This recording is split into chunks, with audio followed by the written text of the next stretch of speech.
Hello everyone, आप सभी का अपने यूट्यूब चैनल सीटेड वाला में फिर से एक बार स्वागत है। दोस्तों, आज के इस वीडियो में हम डिस्कस करने वाले हैं हिंदी का पेडागोजी। और हिंदी का पेडागोजी से हम लोग आज दोस्तों 30 क्वेश्चन डिस्कस करने वाले हैं। ठीक है, और ये जो 30 क्वेश्चन है दोस्तों, एग्जाम के पॉइंट ऑफ व्यू से बहुत ही ज़्यादा इंपॉर्टेंट होने वाली है, बहुत ही ज़्यादा महत्वपूर्ण होने वाली है। तो चलिए दोस्तों, वीडियो को शुरू कर रहे हैं।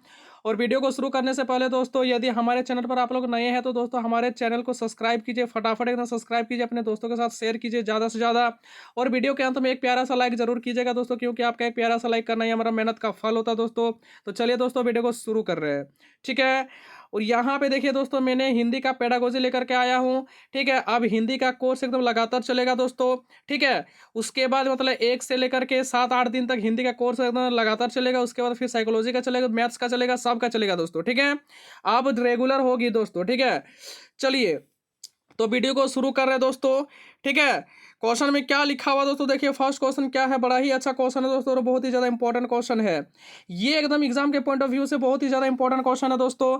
ठीक है, तो यहाँ पे है कि भाषा सिखाने का सही क्रम क्या है। क्या पूछा गया है दोस्तों, तो भाषा सिखाने का सही क्रम क्या है। आपके सामने ऑप्शन नंबर 1 है, 2 है, 3 है, 4 है। ठीक है, ऑप्शन नंबर 1 में क्या है, बोलना, श्रवण करना, पढ़ना, लिखना, या फिर श्रवण करना, बोलना, पढ़ना, या फिर लिखना। तो इसका जो सही आंसर हो जाएगा दोस्तों, मेरे बंधु, मेरे भाई, मेरे बहनों, मेरे, ये हो जाएगा ऑप्शन नंबर 2, इसका सही हो जाएगा। ठीक है, सबसे पहले क्या जाता है ना, सुना जाता है, फिर बोलने की कोशिश करते हैं, फिर पढ़ते हैं, उसके बाद ना लिखते हैं दोस्तों। तो क्वेश्चन नंबर 1 का क्या हो जाएगा दोस्तों, सेकेंड वाला ऑप्शन आपका सही है वो दोस्तों। ठीक है, चलिए दोस्तों आगे बढ़े। यहाँ तक कोई दिक्कत, हमें लगता है कोई दिक्कत नहीं होनी चाहिए दोस्तों। ओके, चलिए दोस्तों आगे बढ़ रहे हैं। आगे क्या है दोस्तों, क्वेश्चन नंबर 2 जरा देखिए। ठीक है, क्वेश्चन नंबर 2 क्या है, जरा देखिए, ध्यान से देखिएगा दोस्तों, कि भाषा शिक्षण में दृश्य श्रव्य साधनों के प्रयोग का मुख्य प्रयोजन क्या है दोस्तों। तो इसका जो सही आंसर जाएगा दोस्तों, ये हो जाएगा ऑप्शन नंबर 1, यानी 1 वाला सही हो जाएगा दोस्तों। विद्यार्थियों की विभिन्न इंद्रियों को क्रियाशील बनाना। ठीक है, विद्यार्थियों का जो होता है ज्ञान इंद्रिय, इंद्रियां जो होती है उसको क्या बनाना दोस्तों ने, क्रियाशील बनाना, इसका मुख्य उद्देश्य होता है। ओके, आगे बढ़े दोस्तों। चलिए क्वेश्चन नंबर 3। क्वेश्चन नंबर 3 क्या है दोस्तों, कि अर्थ ग्रहण के क्वेश्चन क्या है दोस्तों, जरा ध्यान से सुनिएगा, कि अर्थ ग्रहण के कौशल के विकास के लिए अधिक उपयोगी है। यानी अर्थ ग्रहण के कौशल के अधिक के लिए, सॉरी, विकास के लिए सबसे अधिक उपयोगी क्या है दोस्तों। आपके सामने 4 ऑप्शन नजर आ रहा होगा आप लोगों को। समाचार वाचन है, व्याकरण शिक्षण है, या फिर मौन वाचन है, या फिर सस्वर वाचन है दोस्तों। तो इसका जो सही आंसर हो जाएगा दोस्तों, वो हो जाएगा ऑप्शन नंबर 3। ठीक है, ऑप्शन नंबर सी इसका करेक्ट आंसर हो जाएगा दोस्तों, मौन वाचन। ओके, आगे देखो, आगे क्या है दोस्तों, यहाँ पे क्वेश्चन नंबर 4 बड़ा ही यहाँ पे स्टेटमेंट वाला क्वेश्चन है, और अच्छा क्वेश्चन है दोस्तों। ना क्या क्वेश्चन है दोस्तों, देखिए, कि मोना अक्सर लिखते समय शब्दों के अक्षरों को छोड़ देती है। मतलब मोना क्या कर रही है दोस्तों ना, लिखने का काम कर रही है, लेकिन लिखते वक्त क्या कर रहा है ना, शब्दों के अक्षर को छोड़ देती है। जैसे कि आप लोगों को यहाँ पे उदाहरण दिया गया है यहाँ पर। ठीक है, तो इसका सबसे उपयुक्त कारण क्या हो सकता है दोस्तों। कुछ लिखते समय जैसे नयन लिख रही है तो य को छोड़ दे रही है। अगर मान के चलते रावण लिख रही है तो नौ को छोड़ दे रही है ना। कुछ इसी प्रकार से, तो उसका इसका सबसे उपयुक्त कारण क्या हो सकता है दोस्तों, है ना। तो देखिए इसका ऑप्शन क्या है दोस्तों। ठीक, चूंकि हम लोग क्वेश्चन नंबर 4 डिस्कस कर रहे हैं दोस्तों, यहाँ पे देखिए इसका जो सही आंसर हो जाएगा दोस्तों, वो क्या हो जाएगा, है ना, कि ऑप्शन नंबर सी या इसका करेक्ट आंसर होगा, उसके विचारों में स्पष्टता नहीं है। मतलब उसके विचार में स्पष्टता नहीं है, वो उच्चारण करने सही ढंग से नहीं सक रही है। ठीक है, आगे बढ़े दोस्तों, क्वेश्चन नंबर 5। क्वेश्चन नंबर 5 क्या है दोस्तों, क्वेश्चन नंबर 5 बड़ा ही अच्छा क्वेश्चन है दोस्तों, कि अपनी कक्षा में समावेशी माहौल का निर्माण करने के लिए आप किस बात को सबसे अधिक महत्वपूर्ण मानते हैं। आपके सामने ऑप्शन है दोस्तों, क्या आपके सामने ऑप्शन है, विभिन्न प्रकार के दृश्य श्रव्य संसाधनों का सदैव अनिवार्य प्रयोग होना चाहिए, या फिर ऑप्शन नंबर 2 है दोस्तों, कि स्वयं के बोलने की गति को वो धीमा रखना चाहिए। ऑप्शन नंबर 3 है दोस्तों, कि सभी बच्चों से सभी भाषिक कार्यों को समान रूप से संपादित करवाना चाहिए, या फिर लास्ट वाला ऑप्शन होगा दोस्तों, क्या ना, विभिन्न प्रकार के दृश्य श्रव्य संसाधनों का आवश्यकता अनुसार उचित प्रयोग करना चाहिए। यस, ये आवश्यकता अनुसार क्या करना चाहिए दोस्तों, उचित उपयोग करना चाहिए। ऑप्शन नंबर 4 इसका करेक्ट आंसर हो जाएगा दोस्तों। ऑप्शन नंबर 4 इसका क्या हो जाएगा दोस्तों, सही आंसर हो जाएगा दोस्तों। ठीक है, आगे बढ़े दोस्तों। चलिए देखिए, आप लोग को ये नहीं करना है दोस्तों, झुकी झुकी नजर तेरी कमाल कर गई, उठी जो एक बार तो 100 सवाल कर गई। आप लोग को ये नहीं करना है। ठीक है, आप लोगों को गाना में कम और स्टडी में ज़्यादा ध्यान देना है दोस्तों। नहीं तो आप लोग बोलिएगा दोस्तों कि बड़ी उदास है जिंदगी, कोई तो साथी चाहिए। यह साथी चाहिए, लेकिन ये वो वाला साथी नहीं है दोस्तों। साथी क्या है, कि बड़ी उदास है जिंदगी, कोई तो सरकारी नौकरी चाहिए। चलिए देखिए दोस्तों, क्वेश्चन नंबर 6। क्वेश्चन नंबर 6 क्या है दोस्तों, कि हिंदी साहित्य के इतिहास के संदर्भ में ठीक है, हिंदी साहित्य के इतिहास के संदर्भ में मॉडर्न, ठीक है। एक यहाँ पे किताब का नाम है दोस्तों, जैसे कि आप लोग यहाँ पे आप लोगों को नज़र आ रहा दोस्तों, इसको पूछा गया कि किसने लिखा है। ये किताब का नाम है दोस्तों, किताब का नाम आप लोग देख पा रहे होंगे, ठीक है। यहाँ से लेकर के यहाँ तक किताब का नाम है दोस्तों, इसको किसने लिखा है।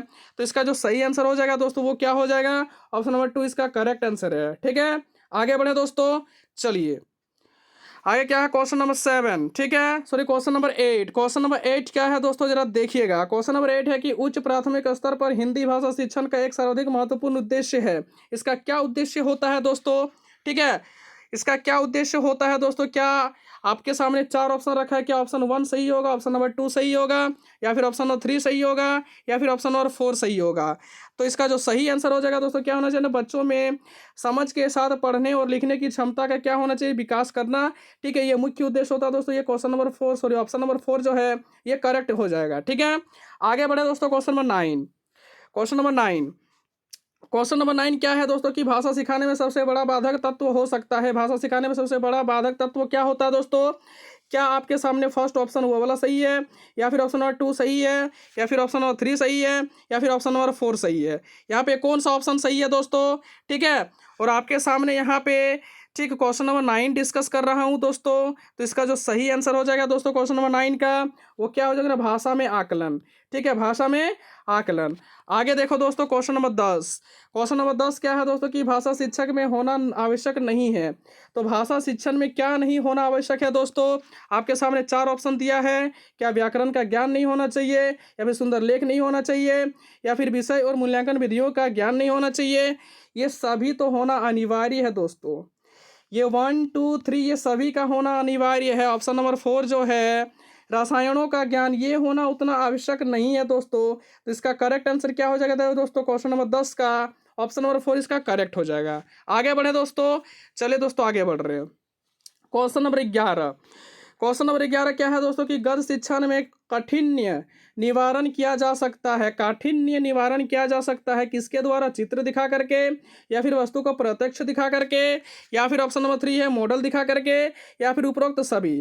तो इसका सही आंसर क्या हो जाएगा दोस्तों, हम लोग चित्र दिखा करके भी कर सकते हैं, वस्तु को सामने रखकर भी कर सकते हैं, और मॉडल दिखाकर भी कर सकते हैं। तो इसका सही आंसर क्या हो जाएगा दोस्तों, ऑप्शन नंबर 4 इसका करेक्ट हो जाएगा। आगे बढ़े दोस्तों, क्वेश्चन नंबर 12। क्वेश्चन नंबर 12 क्या है दोस्तों कि प्राथमिक स्तर पर कविता शिक्षण उपयोगी नहीं होता है। तो क्यों उपयोगी नहीं होता दोस्तों, इसका कारण पूछा है कि जिसे छात्र सरलता से समझ सके, या फिर जो कविता छात्रों को सृजनशीलता को बढ़ाने वाली हो, या फिर जो कविताएं अंतर्राष्ट्रीय वादों से संबंधित हो, या फिर जिनमें नीति हास्य वीरता देशभक्ति जैसी भावनाएं निहित हो, ठीक है। तो चूंकि हम लोग यहाँ पे क्वेश्चन नंबर 12 डिस्कस कर रहे हैं दोस्तों, तो इसका सही आंसर क्या हो जाएगा, ऑप्शन नंबर 3 इसका करेक्ट आंसर हो जाएगा। आगे बढ़े दोस्तों, क्वेश्चन नंबर 13। क्वेश्चन नंबर 13 क्या है दोस्तों कि बच्चों में भाषा प्रयोग की दक्षता विकसित करने के लिए क्या आवश्यक है। तो इसके लिए क्या आवश्यक है दोस्तों, यहाँ पे देखिए कि उन्हें सुनने और बोलने की पूरी आज़ादी होनी चाहिए। यस, इससे अच्छा ऑप्शन और कुछ हो ही नहीं सकता दोस्तों, ठीक है। किसी भी बच्चे में यदि बोलने की दक्षता का आपको विकास करना है तो दोस्तों उसको सुनने और बोलने की पूरी आज़ादी होनी चाहिए दोस्तों, ठीक है। जब तक उसे आज़ादी नहीं होगी अपने फ्रेंड्स के साथ उठने बैठने का, समाज के साथ उठने बैठने का, जब तक उसको पूरी तरह से आज़ादी नहीं मिलेगा ना दोस्तों, तो वह कुछ भी नहीं सीख पाएगी, ठीक है। आगे बढ़े दोस्तों, आगे क्या है, क्वेश्चन नंबर 14। क्या है दोस्तों, क्वेश्चन नंबर 14। क्वेश्चन नंबर 14 क्या है दोस्तों कि 8वीं कक्षा के बच्चों के भाषा आकलन के लिए आप किसे सबसे कम महत्वपूर्ण मानते हैं। और आपके सामने 4 ऑप्शन दिया हुआ दोस्तों, तो इसका सही आंसर क्या हो जाएगा, ठीक है। साहित्य समारोह का आयोजन करना हम लोग उतना ज़्यादा इसको इम्पोर्टेंट नहीं मानते हैं दोस्तों। चलिए दोस्तों आगे बढ़ें। Question number 15। क्वेश्चन नंबर 15 क्या है दोस्तों कि रूपा बड़े समूह के सामने अपनी बात कहते समय अटकती है। क्या करती है दोस्तों, ना अटक जाती है। एक शिक्षक के रूप में आप उसकी सहायता किस प्रकार करेंगे। एक शिक्षक हो आप तो आप उसकी सहायता कैसे करेंगे, क्वेश्चन ये पूछा गया दोस्तों। आपके सामने ऑप्शन है, क्या शुरू में छोटे छोटे समूह में बात करने के भरपूर अवसर देंगे, या फिर उसे बार बार समझाएंगे कि बड़े समूह में किस तरह बोला जाता है, या फिर उसमें बलपूर्वक आत्मविश्वास उत्पन्न करेंगे, या फिर उसे हमेशा बड़े समूह के सामने बोलने के लिए कहेंगे। देखिए दोस्तों, हम लोग क्या जानते हैं कि बूंद बूंद से ही घड़ा भरता है, या फिर बूंद बूंद से ही समुद्र का निर्माण हुआ है। तो सेम उसी प्रकार से दोस्तों यदि रूपा बड़े समूह के सामने बोलने से अटक रही है तो हम लोग क्या करेंगे दोस्तों ना, उसको सबसे पहले छोटे समूह में क्या ना बोलने का अवसर देंगे दोस्तों। ठीक है, तो इसका ऑप्शन नंबर 1 करेक्ट है दोस्तों। आगे बढ़े दोस्तों, चलिए आगे बढ़ रहे हैं। ठीक है, आगे क्या है दोस्तों, क्वेश्चन नंबर 16 क्या है दोस्तों, क्वेश्चन नंबर 16। ठीक है, क्वेश्चन नंबर 16 क्या है दोस्तों कि भाषा शिक्षण के अंतर्गत वर्तनी संबंधी रोटियां का निवारण करना चाहिए ना, क्या करना चाहिए दोस्तों। ठीक है, आपके सामने 4 ऑप्शन है, 1 2 3 एंड 4। आपके सामने 4 ऑप्शन दिया है दोस्तों, 4 ऑप्शन में आपको बताना है कि कौन वाला ऑप्शन आपका सही होगा दोस्तों। तो इसका क्या हो जाएगा ना, ऑप्शन नंबर 1 आपका करेक्ट हो जाएगा दोस्तों। ठीक है, वर्तनी का शुद्ध उच्चारण एवं लेखन अभ्यास करवाकर।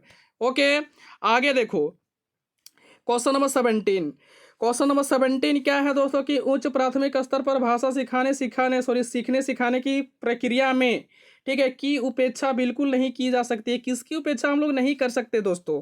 ठीक है, चूंकि क्वेश्चन नंबर 17 है तो क्वेश्चन नंबर 17 का सही आंसर क्या हो जाएगा दोस्तों ना, क्वेश्चन नंबर 17 का ऑप्शन नंबर यहाँ पे सेकेंड वाला सही हो जाएगा। बच्चों की भाषिक पृष्ठभूमि का हम लोग क्या नहीं कर सकते, उपेक्षा नहीं कर सकते दोस्तों।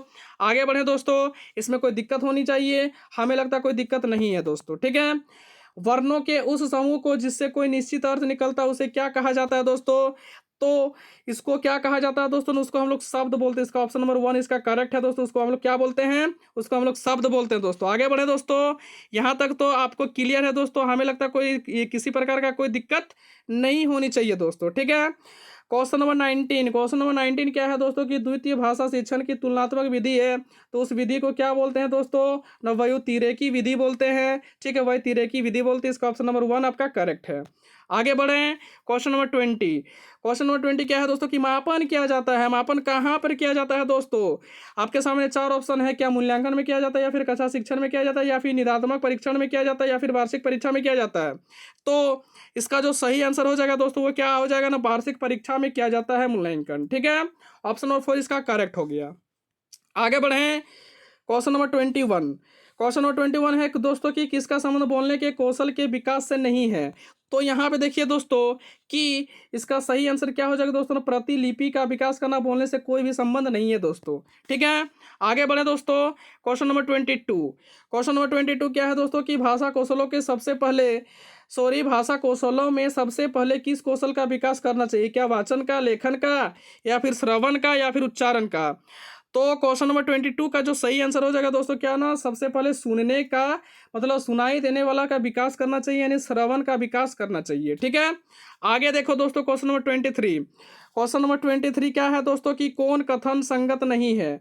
कौन सा कथन जो है दोस्तों कि संगत नहीं है, यानी पाठ्य पुस्तक विद्यार्थियों और शिक्षक दोनों के लिए आधारभूत है।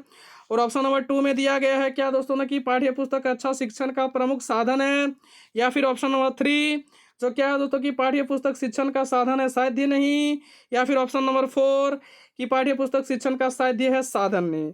तो इसका सही आंसर यही वाला होगा दोस्तों कि पाठ्य पुस्तक जो होता है शिक्षण का साधन होता है, साध्य नहीं होता दोस्तों। तो यही इसका ऑप्शन जो है ऑप्शन नंबर 4 इसका इनकरेक्ट ऑप्शन है, ऑप्शन नंबर 4 इसका करेक्ट हो जाएगा। ठीक है, आगे बढ़े दोस्तों क्वेश्चन नंबर 24 क्या है दोस्तों कि वे कथन जो आपसी व्यवहार में सामान्य रूप से प्रयुक्त होते हैं उन्हें क्या कहते हैं दोस्तों, उन्हें हम लोग कहते हैं अनौपचारिक कथन।